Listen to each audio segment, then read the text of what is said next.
Wel, mae lot o sylw yn cael ei roi ar faes Eisteddfod yr Urdd i'r pafiliwn a'r cystadlu, ond oeddwn i'n meddwl, so neis mynd o gwmpas y maes hefyd a gweld beth sy'n yna yn y stondinau. Felly, dwi am fynd i gwrdd â rhai o'r pobl sydd yn gweithio yma. Dwi yma yn Habell y cyfarfod o Gella, a blwyddyn yma, da ni'n dathlu y geinfed sesiwn, a dyma chi postel ar gyfer y cyfarfod o Gella, a gyfer y postel yma i wneud gan Pete Lloyd, sydd wedi gweithio gwaith celf i David Bowie. A mwyn dathlu y cyfarfod o Gella blwyddyn yma, mae gen ni y plint arbennig yma, sy'n costio 35 pint, a plint ydi o gan Geraint Rhys Edward o Cywydd Griffith Antil i ddathlu y sesiwn fawr. Da ni yma stondin Prifysgol Bangor, gyda ni llwythio gweithgareddau mynd ymlaen wythnos yma, llwythio gweithgareddau plant, peint o gwynebau, pethau gwyddoniaeth, gwneud sleim a pethau electronic engineering. Da chi wedi dod i stondin awdurdod Parc Cenedlaethol Eryri.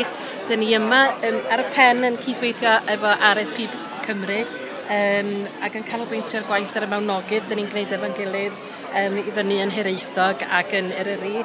Wedyn mae gynna ni yr olygfa 360 o Goparwyddfa ac yna codi ymwybyddiaeth o'r ysgwrn a digon o weithgareddau i'w gwneud yn fanno. Dewch draw i stondin Olfa, mae gen i lwyth o lyfrau newydd sbon i chi, a mae gen i grysa tŷ i blant ac oedolion a hoodies. Dewch draw. Croeso i bob draw i stondin Cenedlaethol Cymru. Os byddwch mae gennym ni arddangosfa wych o hen greiriau yn un pen. Mae gwerthu insurance yn pen arall. Da ni efo yma, fel gwelwch chi, mae gawsia, mae iogurt, llaeth y llan, ac rwch yma i flasu'r iogurt, mae o yn fendigedig. Wow. Ni ar stondin Llyfrgell Genedlaethol Cymru ac ni'n tynnu sylw at dwy elfen o waith y sefydliad, sef gwaith cadwraeth. Ac fel ych chi'n gweld tu ôl i ni, mae yna wahanol sgiliau cadwraeth sydd yn cael ei gweithredu yn y Llyfrgell yn cael ei arddangos yn fan hyn. A hefyd ni'n tynnu sylw at gynllun coffau rhyfel cyntaf, lle mae'r Llyfrgell Genedlaethol a'r amgueddfa yn creu adnoddau addysg i goffau rhyfel mawr. Dyma stondin teithio Tango. Dewch draw y fory, bydd Rhys Meirion yma yn sôn am ei brofiadau fo deithio hefo ni i'r wladfa Gymreig. A dydd Sadwrn, bydd yna gyfle i pobl ifanc ddod draw i'n holi ni am yn taith arbennig newydd sbonni ar gyfer pobl ifanc mis Awst nesaf.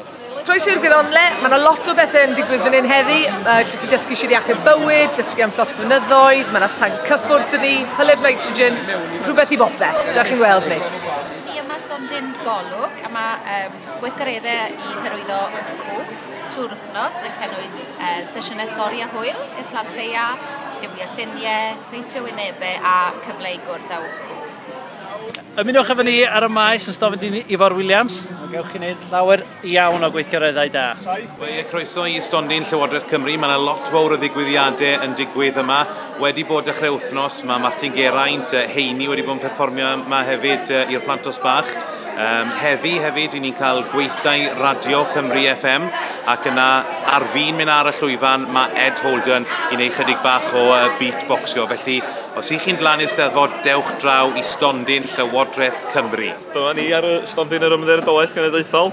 Mae'n gwneud lwyth o bethau i wneud efo'r plant, chwarae efo clai, plannu llysiau a rhyw gystadleuaeth cyfeiriannu, so dewch draw i gweld ni. Dewch chi pentre Mr Urdd, lliwyn ni addurno Crysa T, karaoke, siop a lliwio wal.